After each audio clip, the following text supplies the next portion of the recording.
tonight we'll be discussing the final race of the Formula One season in Abu Dhabi. If you haven't seen it, like usual, jump on your KO, watch the mini. Decent race for the final race of the season where pretty much nothing was at stake. But Max Verstappen took out the win. He's 15th of the season, which is massive. Charles Leclerc took out P2 in the championship and P2 in this race, and then Sergio Perez came third. So one of those races where not a lot happened, but it was pretty eventful as well. Joey, what do you think, mate? I thought it was a pretty interesting race, to be honest. I actually stayed up to watch it, and I got through most of it. Yeah, I was excited to see sort of how the race panned out, and I wanted to see the whole Mercedes Ferrari battle happen, live. And I thought it was especially the start of the race was a really entertaining race, and even towards the end when there wasn't as much passing, the tire strategy sort of battle was always interesting enough to keep it engaging. What do I think about the race? I think number one, we were sort of discussing a couple of weeks ago about would Max break the record, and he has broken the record. He's got 15 wins in a season, which is an amazing feat. And I would like to. I think I mentioned a couple of weeks ago, I'd like to go back and sort of make that into a percentage and see how that stacks up against the other percentages out there from other dominating seasons. But that's an amazing effort when you sort of sit back and think about it. It's what is it, about 70%? And I shared a picture on our chat just probably an hour ago. It was Bernardo said we need to win the last 10 races of the season, and I think we can do it. And not one of them was a red horse win. No.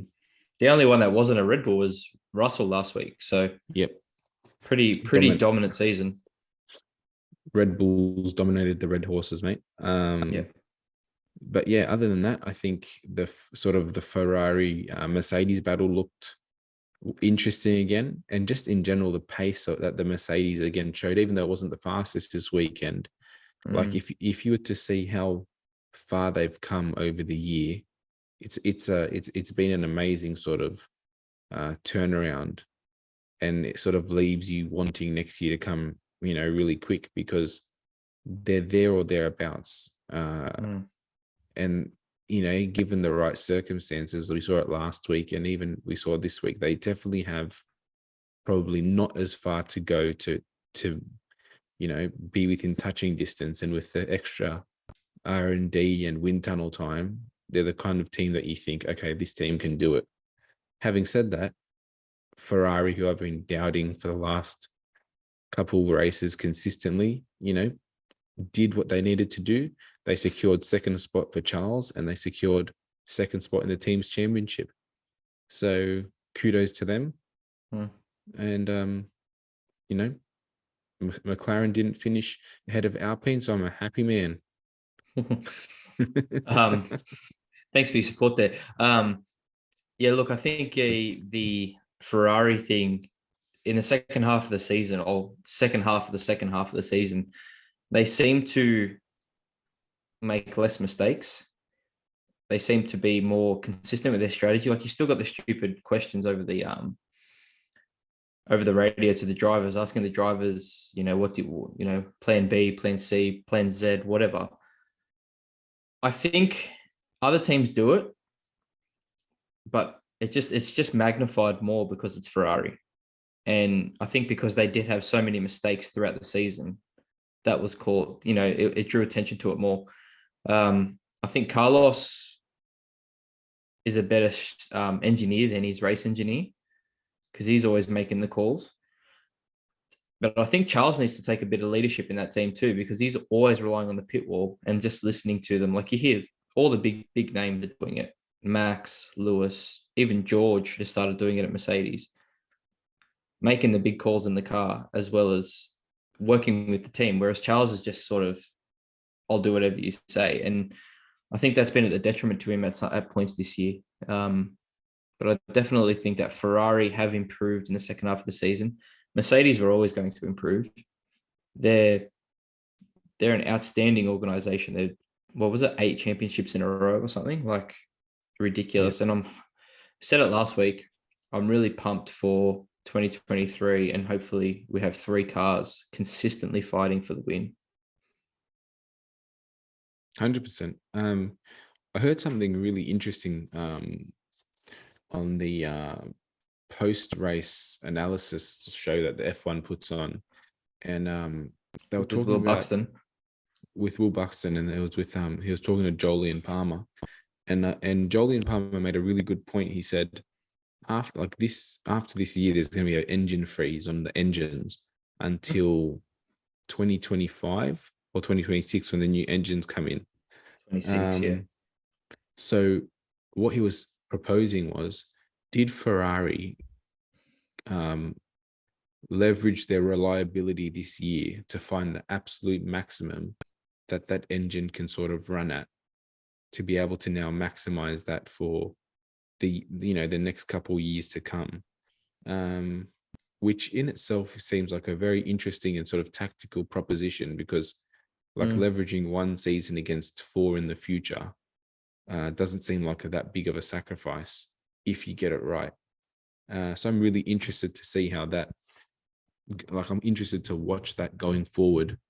And, realistically, if they have success coming in the future, no one will really remember the mistakes of this year in the long run. But 100% what you said about Charles taking ownership, I think we've said it a few times now. It seems to be his, like, probably the weakest part of his makeup, his arsenal. And I think when you definitely look at the other drivers, it's not that he's lackadaisical, but the way that he just totally relies on being fed the information and for the decisions to be made before him. Like, it's very much a second driver kind of mentality. Like, even you look at someone like Nico Rosberg, who you'd say didn't have the skills that even Charles possessed, but he was still very demanding to his team when he knew he wanted something. And I think that's something that if you want to be a world champion, you definitely need it. Like, we've discussed sort of many times how very dickish Max is. But if you're X times world champion and you're a dick, you're still an X times world champion. So I mean, everyone, and it's actually funny because Seb Vettel has been lauded this weekend. Farewell. Everyone loves him, but I remember when he was in his reign, he was one of the biggest dicks on the grid. Oh, mate, all of Australia hated him for 4 or 5 years. Just even like just the grid. Yeah. And then after a couple, when you get brought down to earth, become one of the people again, and it's all fine. But I think if you do want to get that run of championships going, you need to sort of, develop a spine for yourself to demand more. Yeah, definitely. I think we're going to see a pretty epic battle next year. All I'm hoping. What did you think of Seb's farewell? How do you feel about this whole bon voyage? Yeah, look, I didn't mind it. The guy's a 4-time world champion. He should be farewelled in, that kind of way, I guess. Yeah, look, Seb's had a massive turnaround, as we just said. Like, most people hated him. Like, think back to even when he was still at Ferrari, the brake test on Lewis, like just dicky moves like that. He was prone to that kind of thing, but he's kind of turned his image around, and I think that just stems from the fact that he's not fighting at the front anymore. But yeah, look, I think Seb's been really like he'll go down statistically as one of the greatest of all time. I don't know if I would put him up there myself. I think he was in a really good car at the perfect time. Still think he's a great driver, but I just don't think he's at the level of, say, a Schumacher or a Lewis, or even potentially a Max, because we know Max can drive the wheels off of anything at this point. So, yeah, look, he's going to leave a legacy in the sport. Whether we'll miss him on the grid, I think, to be honest, I know I'll miss Daniel more than Seb. I don't know how you feel about that, but yeah, phenomenal career. I mean, I think if you stop to think about it, Daniel and Seb have become two of probably the more interesting characters on the grid. Like Seb is very jovial, and he's quite a funny guy, even in like interviews and stuff. And I think and Daniel even more so. So I'm definitely interested to see pre and post race interviews, just the meet. Like, I enjoy watching Seb and Daniel in the Thursday press conferences as well. So I'm interested to see how that feels. I mean, Lando seems to be developing a quite sort of cheeky, jovial personality as well, which I think is fantastic. But we'll see how that goes. For me, though, it's more. I always give Seb shit for like sort of his always save the earth. shot, like, it's like when it's not one cause, it's something else every week. And whether you agree with that or disagree with that, my point is, no matter what this weekend showed me is that he seems to be such a top bloke that every driver on the grid went to a farewell dinner for him, and that definitely shows the kind of character and figure you are in sort of your standing in the sport. And okay, if you want to parade and champion causes, that's all well and good, but at least it's getting backed up by the fact that in the grid of the sport that you're partaking, the people in there see you sort of in the same light that you're then exuding out of the sport, which at least shows that he's not hypocritical. Like, he's definitely sort of the caring guy that he wants people to see, or he just, not even he wants people to see, he just is. So I think, like, for me, that's been the first time I've really stopped to think about that and sort of maybe just appreciate and respect that a bit more. Well, think about as well, like the average age of the drivers on the grid at the moment, they're pretty young. Like, Max is 24, Lando's 23, 24, George is the same. They're all around mid-20s. They grew up watching Seb win all those world 100%. championships. So he's kind of like what Schumacher was to him, he's to them, if that makes sense. So did you think it was a nice touch? Keep going. Sorry. I didn't mean to cut you off. I was just going to say, like, that's kind of the role that he should be playing, I guess, at that stage of his career. But, yeah, I'm not disagreeing. I just think, like, what you should be doing and then what you are doing are two totally different things. Yeah, I get that. I did like the tribute helmets from Alonso, number one, and also young Mick. I think it showed sort of the kind of touch that older Michael Schumacher played on Vettel, and then the way that Vettel plays a role in younger Mike Schumacher's career. The funny part was I didn't realize Alonso was running a tribute helmet, and then I saw it, and then it flashed away, and I did a double take. I was like, "What the fuck?" And then I didn't even think they were that. I did not think they were that, but obviously we don't know their relationships. But they've never seemed to be, like, I know Daniel and Seb are close. Yeah, I've never known them to be more than cordial. Yeah, I mean, and it could just be the fact that we've never seen it. That's right. But I thought it was a nice touch.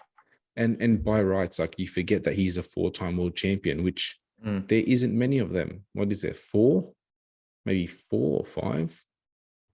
Fangio, Schumacher, Hamilton, Prost, and then Seb.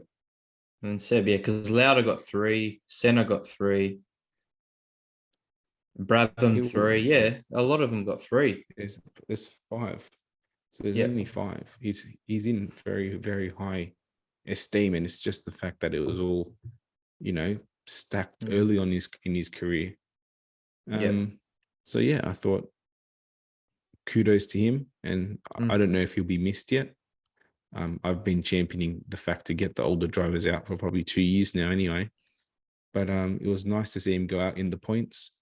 And, as a team, I think we'll probably touch on this later on in the probably in another pod when we sort of reflect on the season in general. I think if you look as a team, Aston Martin over the second half of the year, Mm. very quietly, um, developed that car to be probably one of the better of the back midfield by the Mm. time the end of the season comes around. Especially when you look at how this race ended. If Hamilton didn't have his problem, it would have been the top 5 car teams were all teammate. There wasn't more than 5 teams in the top 10. So No. very interesting. It's I want to go through the stats and then start looking into it, because I think Yeah. we never gave them the credit for turning it around. We sort of just shitted them at the start of the year and never noticed what happened after that.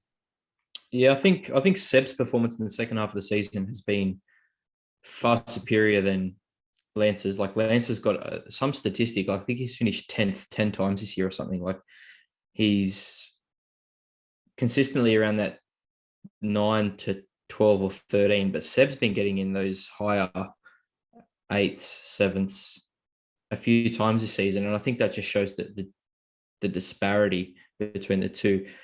Considering that Wrong race to bring this stat up, considering Lance beat him today.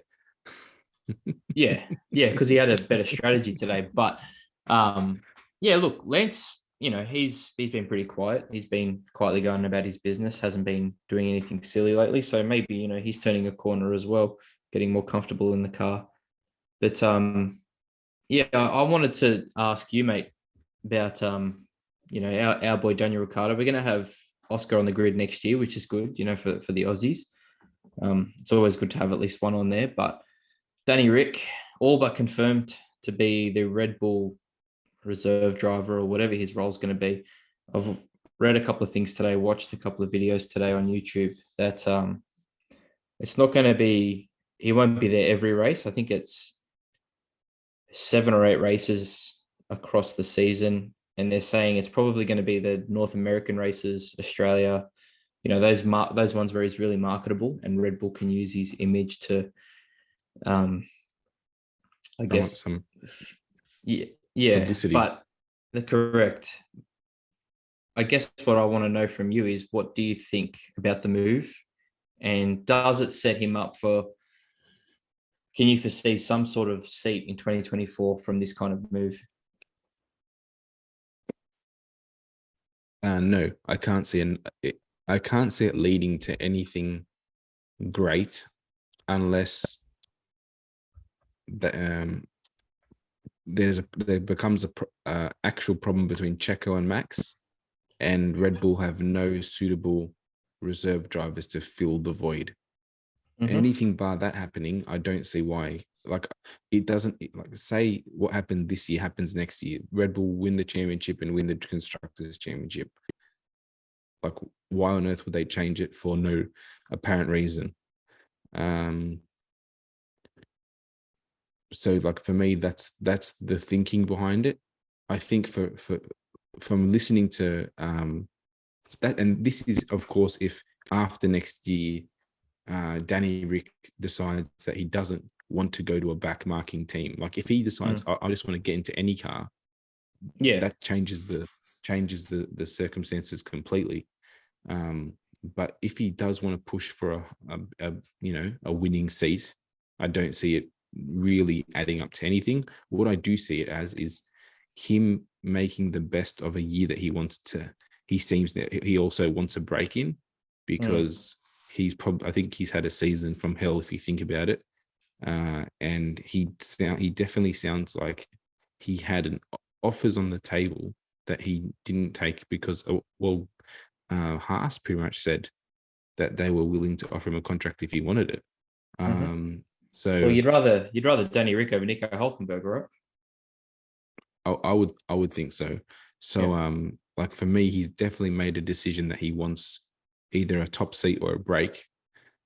How it turns out, I mean, it's anyone's guess. Like, this is Formula One, but realistically, unless he doesn't want to go into a backmarking team, I think this is probably farewell from Formula One, which is somewhat sad. But like realistically, these guys, you know, the lifestyle of an F1 driver is getting harder and harder. You know, 100%. there's like the commitments, the amount of races, you know, the having to maintain a marketable image constantly, social media. So you always have to worry about people filming you, just the never ending the demand of it. Like I heard something crazy. It was even on a race day, I think it's only 90 minutes before the race that the drivers actually get time to prepare. So it's up to that. And that's like in the afternoon. So up to that, from 8 o'clock in the morning when they get to the track, it's all team strategies, team meetings, and sponsorships, deals, and all this kind of stuff.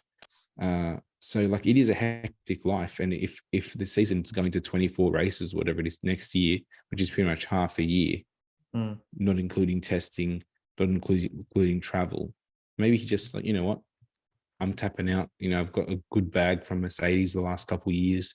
I live in Monaco. I've got, you know, no tax to worry about. You know, let's just go and enjoy life. It doesn't seem like a bad idea to me, really. Yeah, 100%. I do think there are some rumblings within Red Bull about Sergio Perez and Max's relationship. I think that kind of came to light last week. And I'm not saying it's anything major that's going to cause any issues next year, but if it is a close championship fight, tensions run high. I'm not saying Danny Rick's in line for that spot, because who knows what Red Bull would do, but maybe that's his thinking. I don't know. Christian Horner, in his interview, was saying Daniel's one of the best he's ever worked with, like all this kind of stuff. So he's got I think he's got options. I think that up and down the grid, they're aware that the guy's still pretty good. At the end of the day, it's just he didn't gel with the car. His reputation's definitely taken a massive hit, but I still think that there are many up and down the grid that are willing to give the guy a shot. So I will say this: if Yuki Tsunoda at the start of next year starts looking like a liability, that is one way I would definitely think he could come in quicker if he wanted to, if he's, you know, feeling, you know, the itch to get out there. Because of all the drivers on the grid, I think for next year he's going to be on the burner something hard. And if Red Bull decide that they need, you know, a better driver in that car, I can't think of them having another driver to put in unless they could get Danny Rick in there. yeah. You know what else would be a good option for him in the future? Sauber. Yeah. Taking Zhou, like I don't imagine Zhou's going to hang around for long. Like he hasn't done anything bad. He's kind of like a Remy Gardner, right? He's done nothing amazing, but he's done nothing. He's just kind of been there. Yeah. What wouldn't you But set having yourself up said, for an Audi? it has been is like, I'll give Zhou one more year, like complete year. Like, but we've seen this has been Tsunoda's second year. And yeah, is it his second year or third year? Second year? Second. Or third year? Okay, well, so next year's the start of his third year. Like we've seen sort of a dip, a trough, another, you know, we've seen a dip, a trough, a dip, a trough, and then, you know, another dip. You know, I just got that wrong because dips and troughs are the same thing. Highs and lows. Yeah, we've seen peaks and troughs. So we've seen him very peaky and troughy. But he's ended the season, I think, really bad. And like I was saying last week, I don't see Red Bull having a loyalty or allegiance to him anymore because of the, you know, the Honda deal and Honda money is sort of subsiding quickly. In his defense, though, the car's been pretty shite. Like Gasly hasn't performed well either. Yeah, that's definitely true. I just think Gasly seems to perform better and just looks better. Like this weekend was probably the last 2 weekends were probably the best I've seen Tsunoda in probably more than half a year. So I don't know. Like that's where sort of, I think it could get interesting. But I guess the biggest thing for me is him from the grid. You've lost, like you said, Seb, two of the kind of bigger characters from the grid. Next year, I don't know. Like, I know that's not the be all and end all. We're here for the racing at the end of the day, but it does add a little bit more to it. It brings the fans in, all that kind of stuff. So it would just be really interesting to watch and see how Formula One recovers from two pretty big losses from the grid that they've had there for the last 10 years at least, the both of them. So yeah, I think you'll bounce back pretty quickly, but I'm not sure.